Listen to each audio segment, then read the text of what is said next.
Everyone has moments in life they can't just stop thinking about. They can be embarrassing things, like that one time you face planted in front of a group of teenagers, or something amazing like the first time you hosted your family for the holidays. And on Baby, This is Keke Palmer, hosted by me, Keke Palmer, and presented by BMW, we know to savor the good memories and let go of the bad. And one thing everyone remembers fondly is their first time behind the wheel of a BMW. So come join me and BMW this summer as we explore pop culture moments and topics you just can't stop thinking about on Baby, This is Keke Palmer, sponsored by BMW, the ultimate driving machine. Acast powers the world's best podcasts. Here's a show that we recommend. What is The Briefing Room? It's a behind-the-scenes look at how the criminal justice system works and the lives of the people within that system. If you love true crime, well, these are the real people who do the job every day of making sure justice is served. Hi, I'm Detective Dave. I'm Detective Dan. Together we have decades of experience in local law enforcement, a profession that we think is often misunderstood. So we're going to explore how to do it right, and we won't shy away from when it's done wrong. These are stories you'll hear nowhere else. Unique, frank, and unvarnished. From the team that brought you Small Town Dicks, this is The Briefing Room. Episode 1 drops on August 30th. We'll meet you in the briefing room. Acast helps creators launch, grow, and monetize their podcasts everywhere. Acast.com.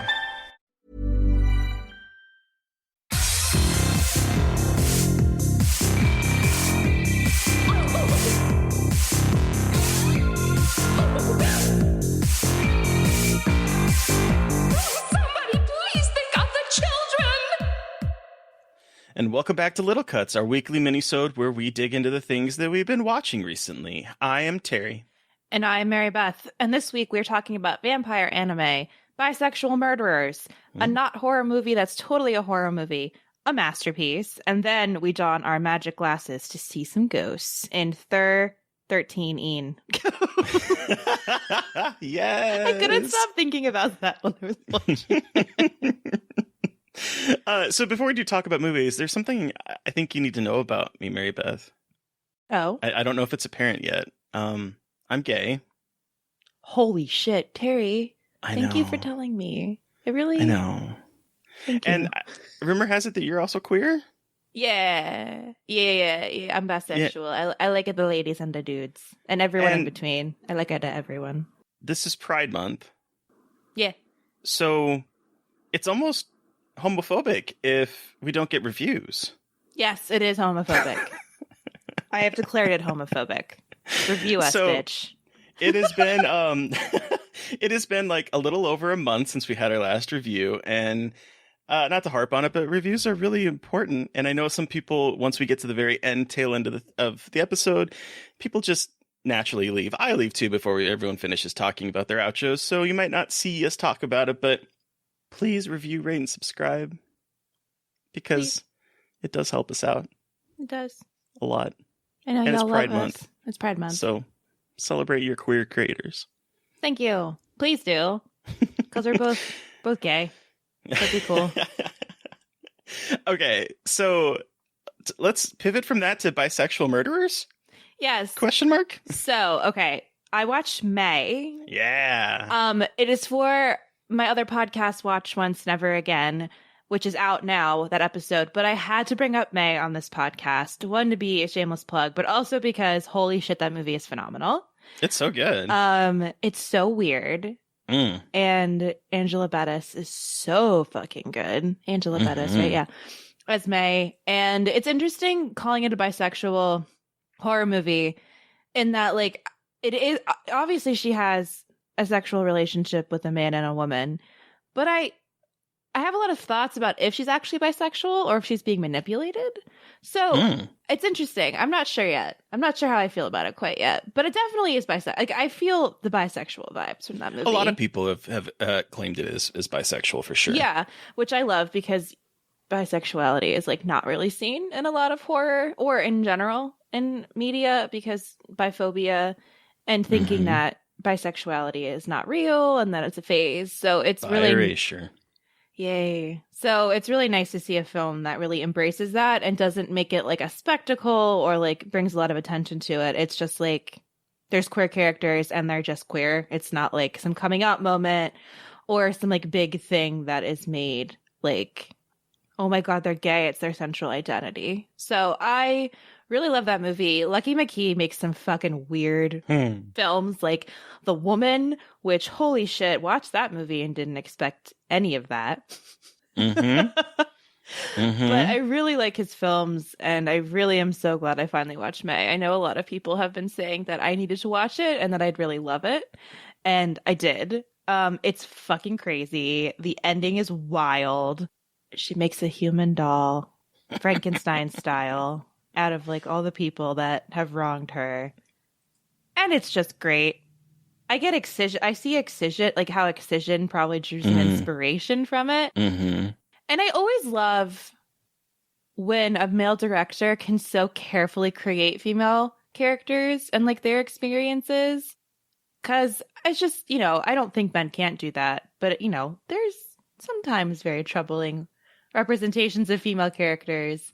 And I think McKee really did a really good job and a careful job creating May as a complex character. So I really appreciated that. So it's an all-around good movie, especially if you're one of the weirdos and grew up as a weirdo and want to watch a movie where the weirdo gets revenge on all of the people who call her a freak. So hell yeah. Highly recommend. It's on Tubi, so you can watch it for free. There's commercials, which is weird. Like in the middle of things happening, there's like commercials and like I know. Takes me out of it a little bit. I have used Tubi. It's not my favorite go-to, even though it has like a plethora of movies. It's not my favorite go-to because I cannot stand commercials. No, I can't either. It's like watching a movie on TV and it's annoying and all the commercials are terrible. But anyway, I digress. Yes, I'm so glad I finally watched May. So me too. It's been a long time since I've seen it, but I remember liking it a whole lot. And Anna Faris is in it. Anna Faris. Oh my God, Sorry. she's so fucking good as Polly. I just love Anna Faris. I wish she was in more stuff. She's just phenomenal. Too. I love her acting. She's like knows exactly the characters she's playing and just leans into it so well. And I just think she's super talented. And I'm glad she's not married to Chris Pratt anymore. Oh, me too. Who is now a weird conservative. But yeah. And you can hear more about that on Watch Once Never Again if you're so inclined, where I talk more about bisexuality and all that good stuff. But I would be remiss to mention on our queer ass podcast that I watched a bisexual murderer movie. But Terry, tell me about a not horror movie that's totally a horror movie. Okay, so this last Friday, I was like, I'm going to take a break from doing everything that I've been doing and just sort of like watch a movie for fun. Whoa, what the fuck is that? I know. I didn't have my laptop in front of me. I wasn't scribbling down every piece of dialogue or writing 6 pages of notes on things. I was actually just watching a movie. And okay, the horror might be tenuous, but I'm still going to stick with it because we'll get to that. It's Plan B. Okay, on Hulu. Have you seen it? No, I've just read a bit about it. So it follows this straight-laced high school student and her slacker best friend who so she's like the main character. Her name is Sunny, and her mom is a real estate agent, and she's a single mom, and she like expects Sunny to have these high expectations for herself, like be the best in everything she does. So she's very straight-laced and she's very like holding everything in, but she just really wants to do something fun. And there's this adorably cute guy at school that all of a sudden gets her attention. And she's like, her best friend, Lupe, who is like, hey, let's throw a party because your mom's out of town for the weekend for some real estate conference. Let's throw a party, get to know him a little bit. So they do. I love that they throw a party just to get to know one guy. I know. It's amazing. It's so adorable. It's so good. And so she gets kind of drunk at the party, and she unfortunately sees the love of her life leave with this tall blonde. And so no offense to tall blondes. Yeah. She flees to the bathroom and to sulk, and she finds this Christian kid that kind of like has been kind of annoying this entire time, but like obviously been hovering around her and her best friend, and they end up hooking up. Okay. And then the next morning when she's going to pee, the condom falls out of her. Oh no. And so she panics. Oh God, ew. Like worst nightmare. Uh-huh. Oh. So she panics, and her and her best friend decide to go to the pharmacist to pick up a Plan B pill. Well, okay. You know. this movie takes place in South Dakota. It's a red state. Oh, okay. The pharmacist says, I'm not going to give it to you because you're underage and it's against my religious beliefs. And so they decide that they need to go to a Planned Parenthood. But the problem is the Planned Parenthood is in Rapid City, hundreds of miles away. So they have to take a road trip to Rapid City. And so the horror of this is to show what kind of ridiculousness a woman who has made a decision that she regrets later and wants to make sure it doesn't, be a problem for her down the line, the ability to get access to sexual health care is impossible in a lot of states that are red, particularly in the center of the country where either Planned Parenthood, like laws are requiring Planned Parenthood in specific places, or they get shut down, or there's like a whole lack of access to it. So in my opinion, this is a horror movie because a lot of the stuff that happens in this, yes, it takes the kind of teen sex comedy angle of things from a feminist perspective, but the fact that they have to go through all these hoops just to get preventable health care for themselves is kind of terrifying. Yeah, that sounds and like real. Never, Rarely, Sometimes, Always, which is a drama, which is about getting access to abortion and not Plan B. And I've heard that comparison quite a bit, but I know that this is like a comedic kind of take on that.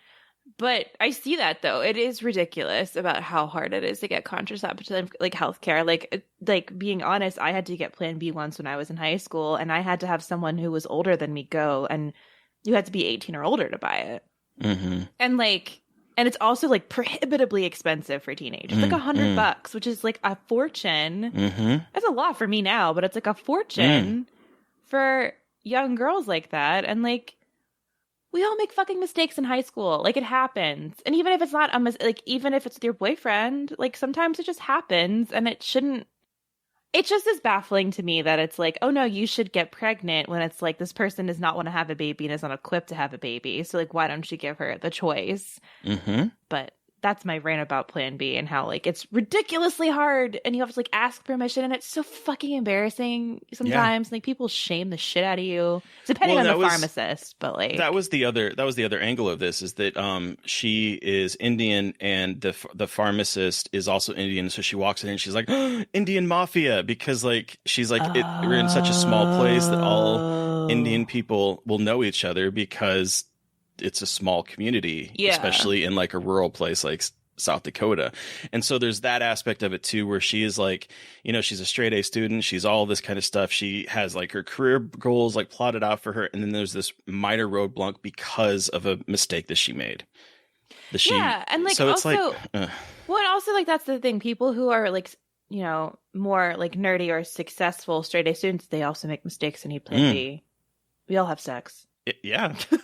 Like, this was also directed by Natalie Morales, who also had a movie that premiered at, I think it was South by. I saw it at South by, I believe, called Language Lessons, which is a second screen life romantic, not romantic comedy that has her. It's sort of like I would say it's kind of an evolution of the mumblecore, except it's on like two screens, and it has Mark Duplass in it.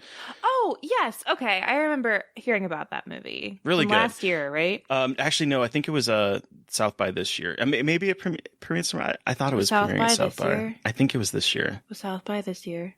Yeah. Time is a construct, and I don't know what year it is. Okay. Yeah. Yes. But fantastic director. This movie is great. I love it. Cool. Fuck yeah. I want to see it. It's on Is it on Hulu? It's on Hulu. Okay. Cool. So tell me about this vampire anime. Okay. Is this Castlevania still? No, it is not, actually. It is Vampire Hunter D from the 80s. So somehow I'd missed this one, and Steve was like, we should watch it. And I said, hell yeah, we should watch Vampire Hunter D. Have you seen it? I have. That's one of the few animes that I know I have seen. It fucking rules. It's like, it's beautifully animated. It's so gross. And the monster design's amazing. But some of the plot points are really like jump around. But basically, in Vampire Hunter D, it takes place in like the post-apocalyptic future society where weird mutants and werewolves and vampires basically rule the world, and everyone is kind of fighting for their lives from these vampires. And there's a noble vampire, a really powerful vampire, who bites a young girl, and she has only a couple days to figure out a cure, or she'll become his bride that he will use as a plaything because he's thousands of years old and is bored. So there are these people called hunters who are obviously like vampire hunters. She comes across one. His name is D. I, of course, am attracted to him because I love animated characters, no shame. And he basically says he will help her defeat the Count and not succumb to his curse. And you come to find out he's half vampire. He's a dhampir, which is what happens when a vampire and a human have sex and they have a baby. And it is from the 80s, but it is beautifully animated. It's so fucking gory. It's so cool. Like, I can't get over this, like, the scene where he runs through a hallway full of these fucking crazy monsters. It's so good. There are some weird parts where, like, the plot makes no sense and, like, things happen and you're like, did I miss something? Yeah. But for the animation style alone, it's very much worth it. It's just really well done. And if you like vampires and you like anime, it's definitely like a classic you should watch. It's not the easiest to find. I don't know why. I mean, they have it. It's on Blu-ray. And not to be confused with Vampire Hunter D Bloodlust from 2016, which I still have to see. This is the OG from the 80s, which I highly recommend to check out.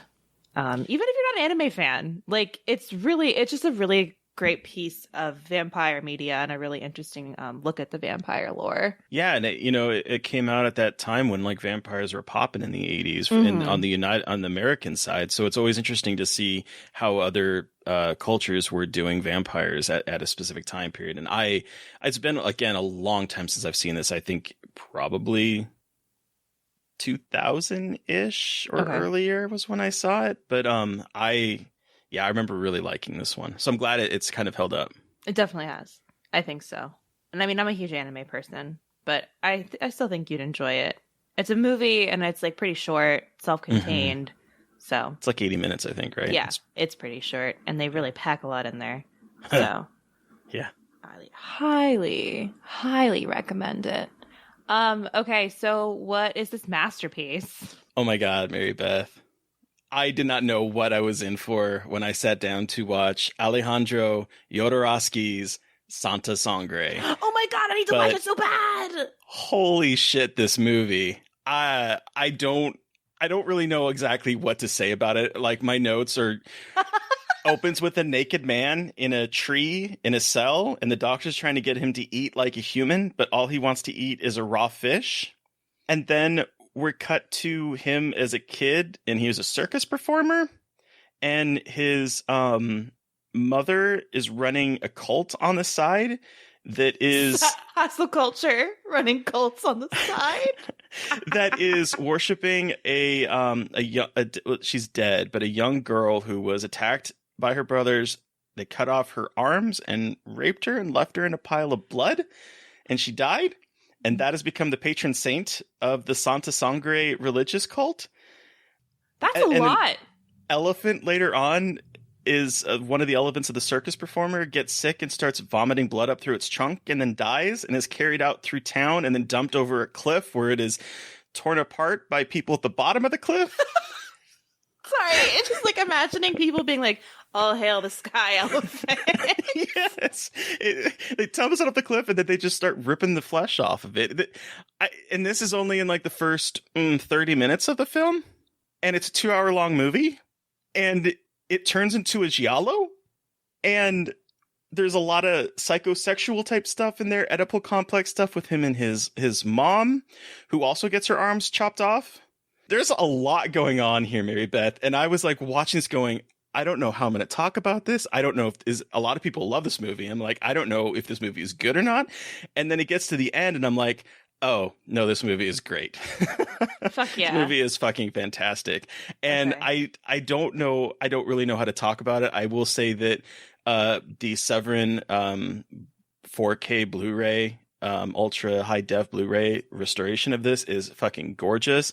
This movie, it's a masterpiece. It really is. You got to just go watch it. I can't say anything that would like make sense because I don't think anything that I have just said makes 100% sense. It sounds like a fever dream. It is.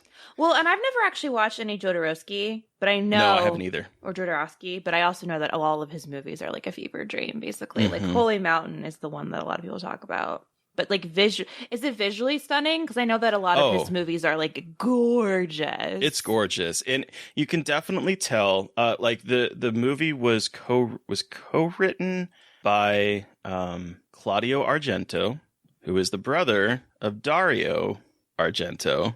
It definitely has an Italian feel to it, especially with like the bright color scheme. And once it does turn into a giallo and there's murders, like the murders feel very giallo-esque. Okay. And it's a fascinating film. I don't 100% know what the meaning is behind it. I feel like it's probably about how people take on religious iconography and then just sort of keep repeating the past, because there's a lot of Catholicism in this. There's a lot of this cult in this. There's a lot of religious symbolism in this. And I don't 100% know what's going on, but I was enraptured the entire time. It's a little slow in spots. I'll be honest, but it all is necessary by the end of the movie. And the ending of the movie is just perfect. Fuck it's yeah. Great. Cool. It's been on my watch list forever. And hearing you same. talk about it makes me even more excited. Where did you watch It's wild. it? Oh, you got the 4K. 4K. Oh, you got the 4K. Okay. I think it was. I don't know if it still is. I think it was streaming somewhere. Maybe Shudder. It says that it's streaming. I mean, I have to pay for it, but that's fine. I've said this before. I've gotten to the point where I'll rent something for $3.99. Yeah, I'm trying to think. I did. It looks like it's on Tubi. Yeah. Cool. Oh, it's 99 cents on Amazon. Oh, fuck! Get that. It's so good. It's so good. Cool. And I'll be curious to hear your thoughts if you do watch it, because it's wild. It's wild. I need to watch his movies anyway. I need to watch more of his movies anyway. I've heard such good things, but just it's a little bit of a blind spot for me. Yeah. Same. Cool. Absolutely. This is my first one. Hell yeah. All right. So what is our aughts remake watch this week, Mary Beth? 13... I can't even say 13 Ghosts from 2001, directed by Steve Beck, starring Matthew Lillard and Tony Shalhoub, and also F. Murray Abraham. Yeah.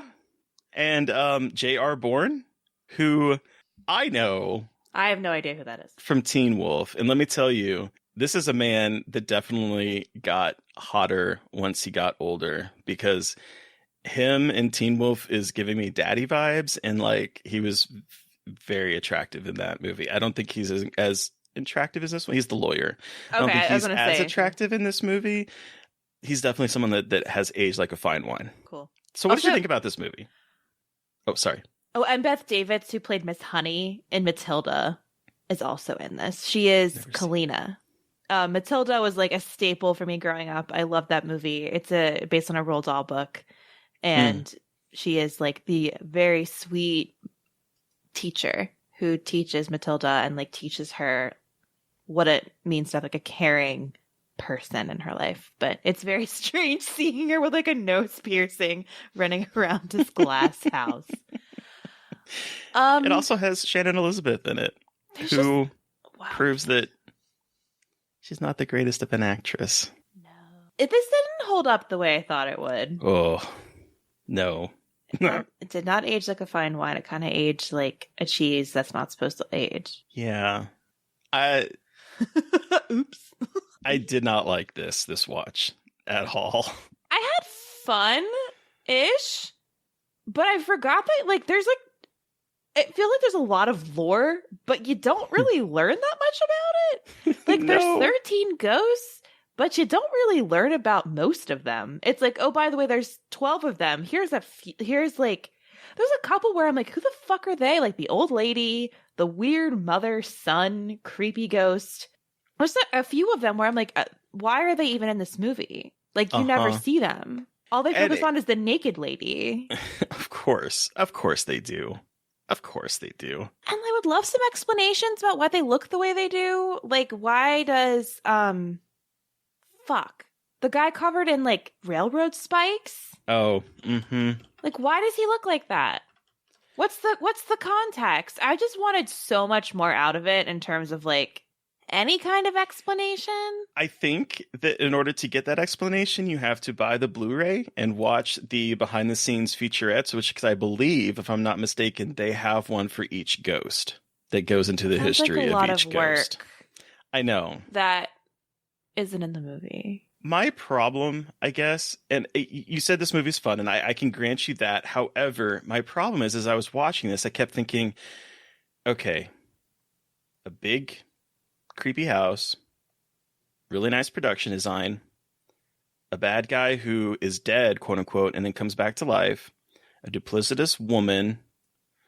This is the same plot as House on Haunted Hill. I was going to say, it is just like House on Haunted Hill. And I would much rather watch House on Haunted Hill than this movie. Yeah. That's the problem. And the ghost design isn't as good as I thought it was. Like, no. It's pretty cheap looking. There's a reason why they have that sort of MTV music video editing, and it's because the ghosts do not hold. Oh my God, there's like the flashing. I'm like, this is not fun to watch. Like, it's just kind of headache inducing.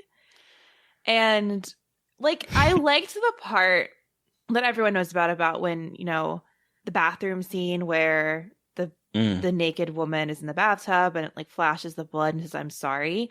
And that's really cool, but they don't do that really with anyone else and have that like kind of context and kind of like, okay, I kind of understand ish where she might be, like what she is and kind of that whole thing. She didn't have to be nude.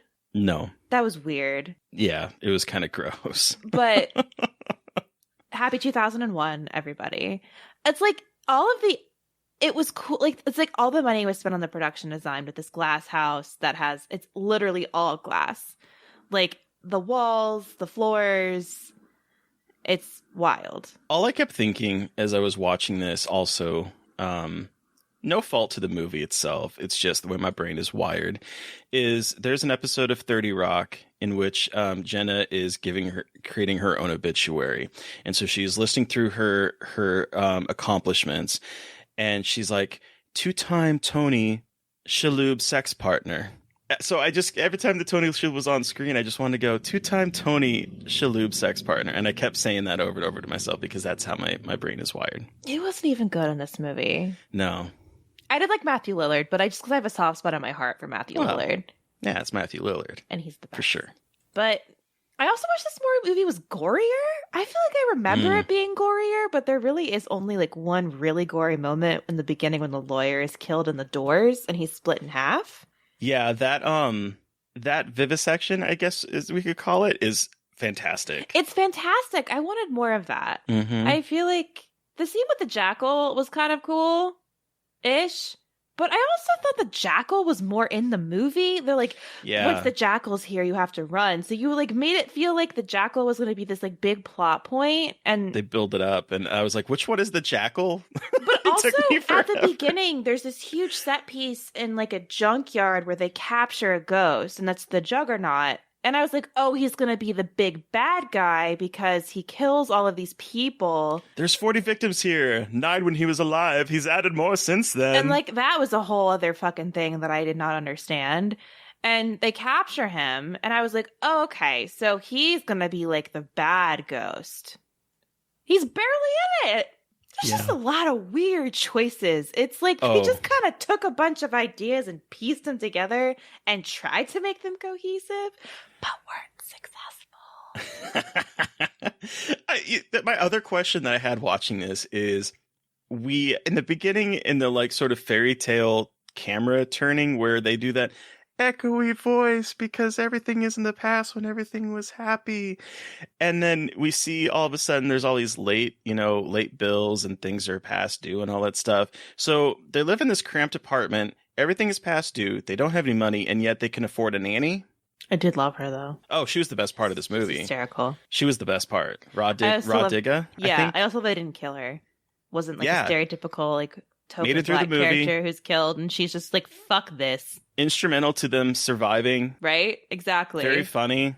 Yeah. But Smarter than the rest of them combined. I didn't even think about that. About like, okay, they have a nanny, but also live in a tiny apartment and can't pay anything. Right. I love the little kid and his obsession with death, and I wish again they had carried through more. I was like, okay, this kid's obsessed with death, so he's gonna like vibe with these ghosts, or there's be like some kind of confrontation about death not like being kind of nothing.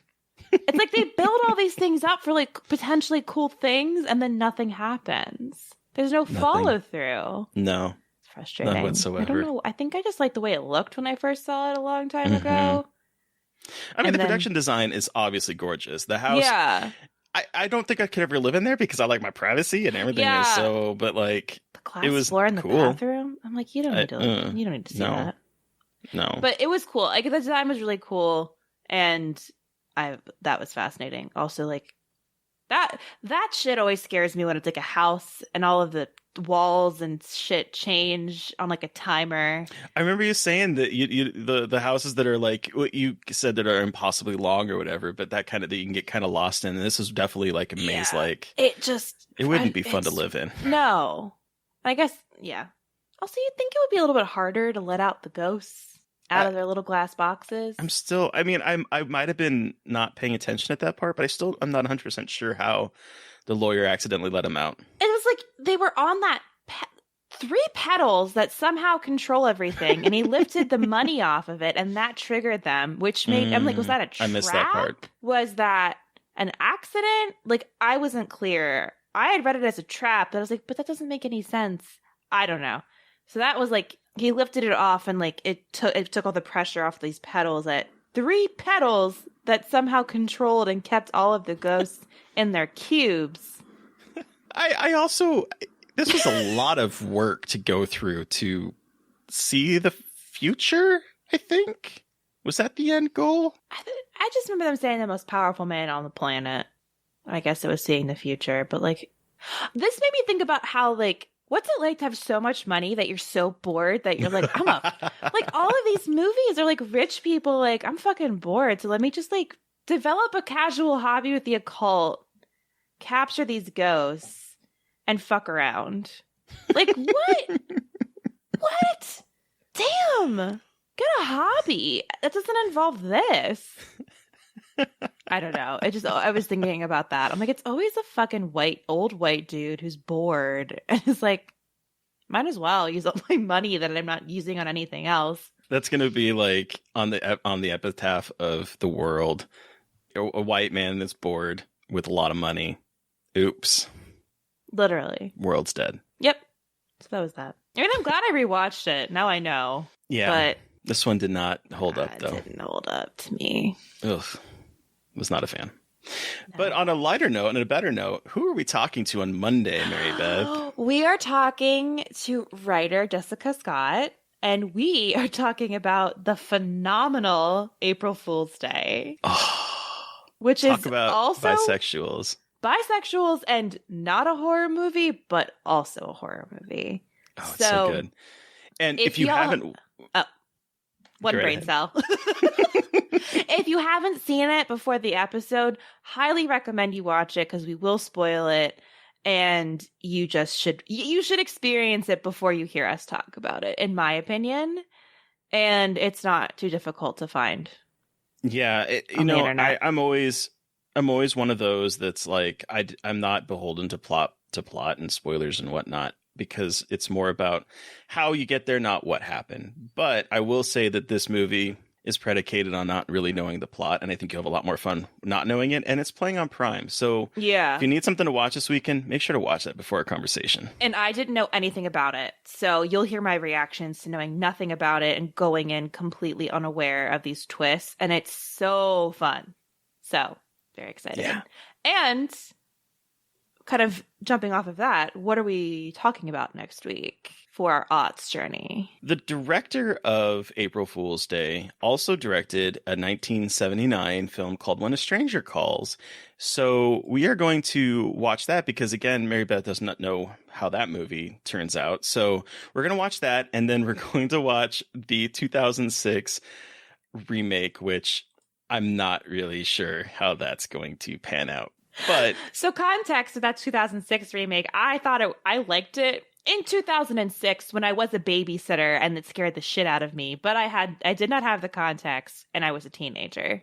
I know it's not that good of a movie, but it was like one of those those movies you see in theaters, like with your friends, and you snuck in and you're like, it could happen. That fucking movie terrified me because I babysat all the time. I was like, it's gonna fucking happen to me. It didn't. FYI. Thank God. But babysitters. Oh God. So listeners, you've heard from us, but we want to hear from you. Did you watch a film that we watched this week and have thoughts? Do you have suggestions for us? Send us an email at scarredforlifepodcast@gmail.com, or you can reach out to us directly on Twitter. I am at MB McAndrews. And I'm at Gaily Dreadful. And of course, please don't forget to follow the podcast on Twitter at Scarred Podcast. And like we said earlier, please do not forget to review, rate, and subscribe. Homophobic if not. Only half kidding. Only half kidding. Thank you to Eric Power for our artwork. Thank you to Sean Keller for our music. Thank you everyone for listening. Please stay safe out there. But most importantly, stay creepy. And until next time.